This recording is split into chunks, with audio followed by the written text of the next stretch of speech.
ये कहानी है उत्तर प्रदेश के एक छोटे से कस्बे की, जहां एक सादी सी पर संस्कारी महिला संध्या देवी अपने परिवार के साथ रहती थीं। पति रमेश एक प्राइवेट नौकरी करते थे। आमदनी सीमित थी, पर घर में हर रोज पूजा होती थी। सादगी थी, संतोष था। संध्या रोज सुबह सबसे पहले रसोई में जाती थीं।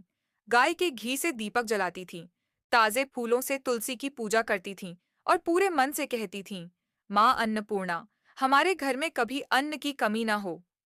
जीवन चलता रहा, पर कुछ महीनों बाद चीजें बदलने लगीं। पति की नौकरी छूट गई, बेटे की तबीयत खराब रहने लगी, बिजली का बिल दोगुना, राशन में कमी और घर में हर वक्त तनाव और झगड़े होने लगे। संध्या हैरान थी। पूजा भी हो रही थी, नियम भी। फिर ये सब क्यों?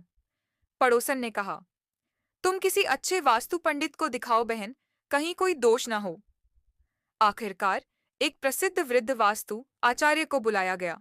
वे घर में धीरे धीरे घूमे, कुछ बोले नहीं। फिर बोले, बहू, मुझे रसोई दिखाओ। संध्या उन्हें रसोई में ले गईं। जैसे ही उन्होंने रसोई के कोने में देखा, उनकी आंखें गंभीर हो गईं। उन्होंने अपनी छड़ी से उस कोने की ओर इशारा किया और बोले, यही है उस दरिद्रता का द्वार, झाड़ू, रसोई में। संध्या सकपका गईं। अरे, वो तो मैंने जगह की कमी के कारण वहां रख दी थी बाबा जी। वास्तु आचार्य बोले, बेटी, झाड़ू केवल एक वस्तु नहीं, यह तमोगुणों को समेटती है। जहां अन्न की देवी अन्नपूर्णा का वास होता है, वहां ऐसी नकारात्मक वस्तु का होना लक्ष्मी को अपमानित करता है।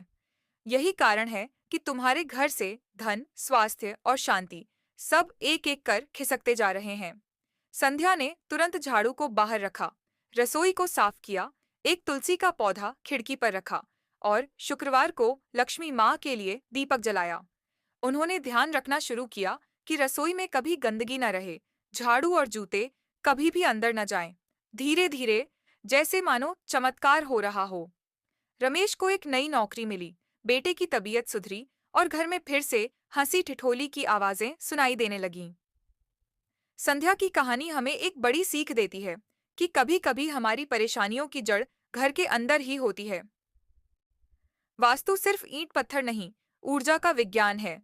रसोई घर देवी अन्नपूर्णा का स्थान है। वहां झाड़ू, जूते, कबाड़ या मिर्ची नींबू जैसे टोटके नहीं होने चाहिए। घर की समृद्धि सिर्फ मेहनत से नहीं, बल्कि सही ऊर्जा और संस्कारों से आती है। क्या आपके घर की रसोई में भी कोई ऐसी वस्तु है जो दरिद्रता को बुलावा दे रही है? जांचिए, सुधारिए और घर में सुख शांति लौट आइए। ऐसी और महत्वपूर्ण जानकारियों के लिए चैनल प्रिया संगीत जगत को सब्सक्राइब जरूर करें। आपके घर में हमेशा बरसे मां लक्ष्मी की कृपा।